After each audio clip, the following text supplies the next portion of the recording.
నమస్తే. మాజీ ముఖ్యమంత్రి జగన్మోహన్ రెడ్డి గారిని బదనాం చేయడానికి కూటమి నేతలు పడుతున్న ఉత్సాహం చూస్తుంటే, వాళ్ళు ఊవిళ్ళూరుతున్న తీరు చూస్తుంటే ముచ్చటేస్తుంది. సభలో మనకెలాగూ 124 బలం ఉంది. తలొకళ్ళు తలొకటి మాట్లాడేస్తే జగన్మోహన్ రెడ్డి గారికి బౌళ్ళంత మురికి అంటించేయొచ్చు. అది కాస్త అయ్యవారు ఏదో చేయబోతే ఏదో అయినట్టు బూమరాంగ్ అయింది నిన్న. డాక్టర్ కామినేని శ్రీనివాసరావు గారు ఆరోగ్య శాఖ మాజీ మంత్రి. పూర్వం 14, 19 మధ్య మరి తెలుగుదేశం బీజేపీతో కలిసిన కాలంలో వారు విశేషంగా ఆరోగ్య శాఖ మంత్రిగా సేవలు అందించారు. అండ్ చాలా కలివిడి గల వ్యక్తి ఆయన. అందరితో కలిసిపోతుంటారు. పెద్దగా అంటే పార్టీ పరంగా డిఫరెన్స్ ఉన్నా అందరికీ కావాల్సిన వ్యక్తిగా. అలాంటి వ్యక్తి నిన్న ఏంటంటే పాపం ఆయనకు టాస్క్ ఇచ్చినట్టున్నారు. జగన్మోహన్ రెడ్డి గారిని బదనాం చేసే కార్యక్రమం ఈరోజు బాధ్యత మీరు తీసుకోండి అని చెప్పేసి. సో ఆ టాస్క్లో భాగంగా ఆయన అప్పుడెప్పుడో జరిగిన సంఘటన, జగన్మోహన్ రెడ్డి గారు ఎలా సినిమా ఇండస్ట్రీ వాళ్ళని పిలిపించి అవమానించారు, ఆయన ఎక్కడో పైన సౌధంలో కూర్చొని కింద వీళ్ళందరినీ ఎలా నుంచోబెట్టారు అని చెప్పబోతుంటే బాలయ్య బాబుకి తిక్కరేగింది. ఆయన ఏమన్నారు, సడన్గా లేచారు. ఆయన లేచి ఆయన తన సాహిత్యాలు అంటే సినిమా ఫంక్షన్లో ఎలా మాట్లాడారు ఇక్కడ కూడా ఆయన అలాగే మాట్లాడారు. పెద్దగా మనసులో ఆయనకి కల్మషం ఉండదు, కడుపులో దాచుకోవటం కూడా ఉండదు. ఎక్కడైనా ఒకే రీతిలో మాడతారు ఆయన. ఆ సైకో ఆ పక్కన 2 అక్షరాలు నేను మాట్లాడలేను. ఆ సైకో టైంలో ఈయనెవరో వెళ్ళారంట, గట్టిగా నిలదీశాడంట, నిలదీస్తే ఆయన కిందకు వచ్చాడంట అని చెప్పేసి.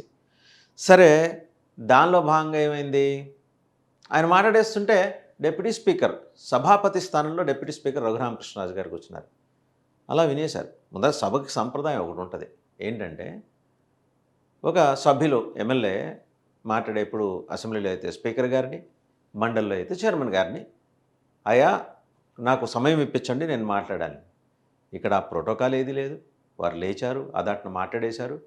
చిరంజీవి గారిని పరోక్షంగా ఉద్దేశించి నానా మాటలు అనేశారు. చిరంజీవి గారు ఎక్కడో విదేశాల్లో ఉన్నారు. ఆయన అదంతా చూశారు. అసెంబ్లీలో ప్రొసీడింగ్స్ అంతా ప్రపంచం మొత్తం చూస్తుంది కదా. బాలయ్య బాబు గారు అసెంబ్లీలో ప్రవర్తించిన తీరుకు మనస్తాపం కలిగింది. ఆయన ఏంటి ఒక లెటర్ కూడా రిలీజ్ చేశారు.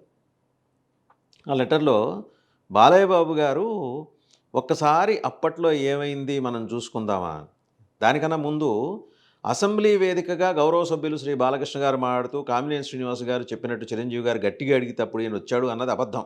గట్టిగా ఎవడు అడగలేదు అక్కడ అంటూ ఆయనంత పెద్ద గట్టిగా చెబితే ఈయన దిగొచ్చాడంట, లేకపోతే సినిమాటోగ్రఫీ మినిస్టర్ని కలవాలన్నాడట అంటూ ఒకంత వ్యంగ్యంగా చెప్పండి ఆ మాట అన్నారు ఆయన చిరంజీవి గారు తన ప్రశ్నలు. ఒకంత వ్యంగ్యంగా చెప్పటాన్ని నేను టీవీ ఛానల్లో ప్రత్యక్ష ప్రసంగం ద్వారా చూశానని చెప్పేసి చిరంజీవి గారు, ఆయన ఎక్కడెక్కడో విదేశాల్లో ఉన్నారు, కొంచెం మనస్తాపానికి గురయ్యారు. ఈ అంశంలో తన పేరు ప్రస్తావనకు వచ్చింది కాబట్టి నేను ప్రజలకు వివరణ ఇవ్వదలిచాను. అంటే ఒక డెమోక్రటిక్ స్పిరిట్ ఇంబైబ్ చేసుకున్న చిరంజీవి గారు ఏ రకంగా స్పందించారు, ఎంత హుందాయన భాష వాడారు ఇక్కడ చూడండి. అది ఆయన మ్యాగ్నానిమిటీ. రాష్ట్రంలో వైఎస్ జగన్మోహన్ రెడ్డి గారి ప్రభుత్వం ఉన్నప్పుడు తెలుగు సినీ పరిశ్రమకు చెందిన కొందరు నిర్మాతలు, దర్శకులు, ఫిలిం ఛాంబర్ ప్రతినిధులు నా దగ్గరకు వచ్చి సినీ నిర్మాణ వ్యయం పెరుగుతున్న దృష్ట్యా సినిమా టికెట్ల ధరల పెంపుదల గురించి రాష్ట్ర ప్రభుత్వంతో మాట్లాడితే బాగుంటుంది, అందుకు నన్ను చొరవ తీసుకోవాలని కోరారు. అప్పుడు నన్ను కలిసిన వాళ్ళు రాజమౌళి గారు, కొరటాల శివ, త్రివిక్రమ్ శ్రీనివాస్, మహేష్, ఎన్టీఆర్, జూనియర్ ఎన్టీఆర్, తారక్, డివి దానయ్య గారు, మైత్రి మూవీస్ వాళ్ళు, ఇంకా 2-3 ప్రముఖులు కూడా ఉన్నారని చెప్పారు.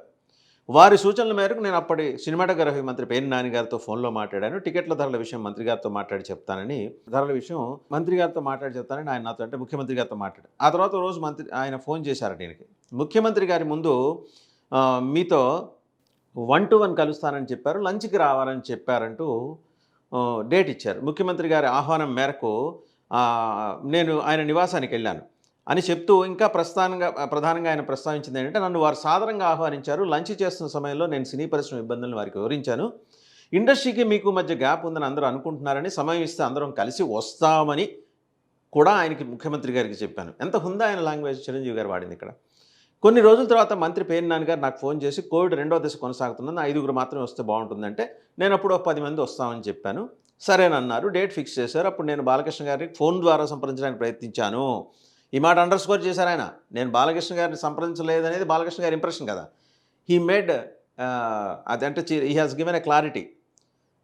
ఆయన అందుబాటులోకి రాలేదు. సరే జమినీ కిరణ్ గారికి వెళ్ళి బాలకృష్ణ గారిని కలవమని చెప్పాను. జమినీ కిరణ్ గారు ఈ లాయజనింగ్ అది బాగా చేస్తారు. ఆయనకు కూడా 3 సార్లు ప్రయత్నించినా బాలకృష్ణ గారు కలవలేకపోయారు. దీంతో నేను ఒక ఫ్లైట్ ఏర్పాటు చేసి ఆర్ నారాయణమూర్తి గారితో సహా మరి కొంతమందిని వెళ్ళి ముఖ్యమంత్రి గారిని కలిసాం. ఈ సమయంలో నేను ముఖ్యమంత్రి గారితో సినీ పరిశ్రమ ఎదుర్కొంటున్న ఇబ్బందులు వివరించాము. సినీ పరిశ్రమకు ప్రభుత్వ సహకారం అందించాలని కోరాను. అందుకు అక్కడ ఉన్న వారందరూ సాక్ష్యమే. ఆ మాట కూడా చెప్పారు. నేను ఆ రకమైన చొరవ తీసుకోవడం వల్లే అప్పుడు ప్రభుత్వం సినిమా టికెట్ల ధరల పెంపుదలకు అంగీకరించింది. ఆ నిర్ణయం సినీ పరిశ్రమకు ఎంతో కొంత మేలు చేసింది. ఆ నిర్ణయం వల్ల మీ సింహారెడ్డి సినిమాకైనా, నా వాల్తేరు వీర సినిమాకైనా టికెట్ల రేట్లు పెంచడానికి కారణమైంది. ఇంత ఎలాబరేట్గా చెప్పారు కదా చిరంజీవి గారు. దాన్ని హౌకమ్ బాలయ్య బాబు గారు డినై చేస్తారు అది. ఆయన ఎవరో వెళ్ళాడంట, గట్టిగా అడిగాడంట, ఆయన దిగొచ్చాడంట. Is it the kind of language? ఆ భాష అండ్ ఆయన ప్రవర్తన తీరుకు చిరంజీవి గారు మనస్తాపానికి గురయ్యారు. రెండోది, నేను రాష్ట్ర ముఖ్యమంత్రితోనైనా సామాన్యుడితోనైనా నా సహసిద్ధమైన ధోరణిలోనే గౌరవం ఇచ్చిపుచ్చుకునే విధానంలోనే మాడతాను. చిరంజీవి గారిని ఎరిగిన వాళ్ళు ఎవరైనా చెప్పగలిగేది అదే. అందరినీ ఆయన అంతే సాధారణంగా మాట్లాడతారు. ఎవరైనా కామన్ మ్యాన్ వెళ్ళినా, సీఎం అయినా అని సరే. సీఎం అంటే ఇక్కడ common man, CM chief minister ఇద్దరు కూడా. నేను ప్రస్తుతం భారత్లో లేనందున పత్రికా ప్రకటన ద్వారా జరిగిన వాస్తవాన్ని అందరికీ తెలియజేస్తున్నాను. ఇట్లు కె చిరంజీవి.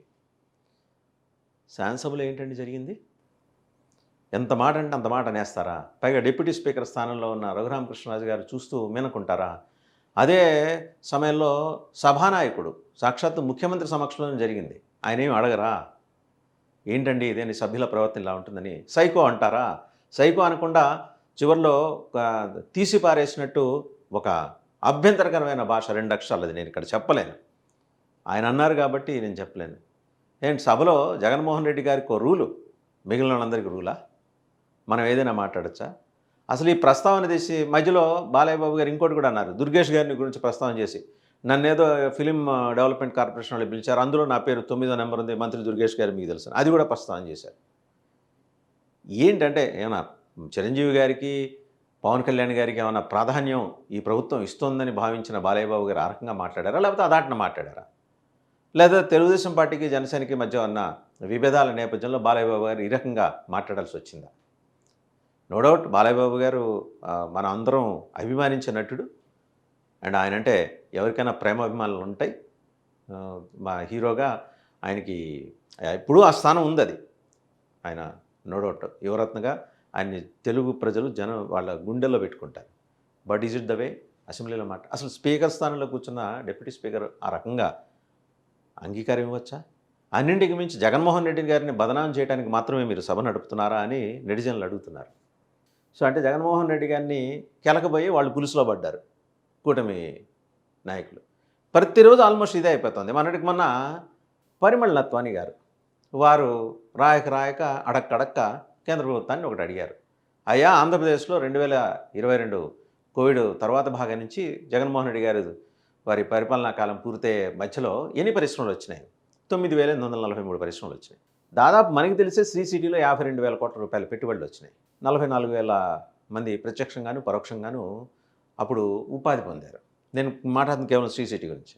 మరి 9,843 గ్రౌండ్ అయ్యి దాని రిజల్ట్ ఇవ్వటం మొదలెట్టిన తర్వాత అదే శ్రీ సిటీకి వచ్చి ముఖ్యమంత్రి హోదాలో చంద్రబాబు నాయుడు గారు 3 కంపెనీలని ప్రారంభించారు. అంటే అంతకుముందు గ్రౌండ్ అవ్వకపోతే, జగన్మోహన్ రెడ్డి గారి పరిపాలన కాలంలో గ్రౌండ్ అవ్వకపోతే మరి ఈయన ప్రారంభించగలరా?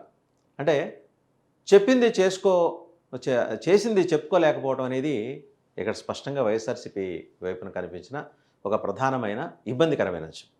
వేరాస్ చేయకపోయినా సరే దాన్ని అద్భుతంగా తమకు అనుకూలంగా మలుచుకోవడం అనేది కూటమి ప్రభుత్వంలో మరి కూటమి ప్రభుత్వానికి నాయకత్వం ఇస్తున్న గౌరవ చంద్రబాబు నాయుడు గారికి ఉన్న గొప్ప మార్కెటింగ్ స్ట్రాటజీ. దాన్ని ఎవ్వరూ డినై చేయలేరు.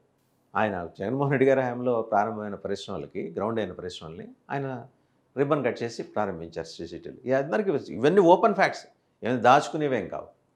సో వైసీపీ కూడా రివ్యూ చేసుకోవాలి ఒకసారి.